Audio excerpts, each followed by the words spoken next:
বুঝছো ভাই না, এই যে ইরিগাত কাটটা নিলাম ইরি দান বুঝছস, দেখছো মাইসের পাশে খেত দুইনা লাইছে বুঝছস। বাজারে যাই, বাজারে গিয়ে মূল কথা ওষুধ আনি গা বুঝছস, এটি জ্বালা লাইতিব, যদি পচলে এইটা চার্জ দা টিলাটা ফাইনাল লাগবো বুঝছো ভাই না। আমার পাশে পাশে আয়, মূল কথা ওষুধ নিতে রে, এই বোতলটাই দিয়ে আলু। দোকানদার সাহেব আছেন নি? হ্যাঁ আছি তো। কি লাগবো? মূল কথা ওষুধ লাগবে বুঝছেন, কতটুকু দিন? এটা বইলা দিবেন বুঝছেন।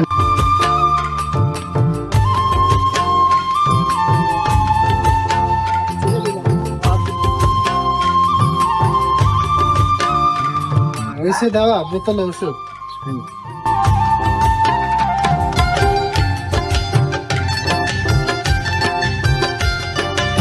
তো সাদা দেখ না, বোতলটা রাখ, আমি আইতাছি বুঝছো, এটা রাখ।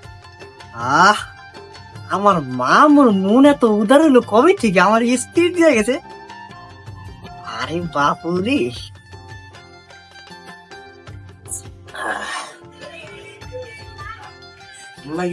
স্পিরিট আবার এমন কবে থেকে, মনে হয় নতুন আইটেম। ঘিরে পাও আমার কে কইলা পাও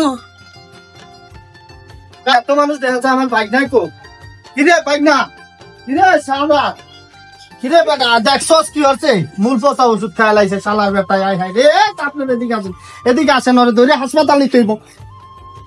ভিডিওটা বানানোর উদ্দেশ্য হলো আমার পাশের গ্রামে এরকম একটা ঘটনা ঘটে গেছে।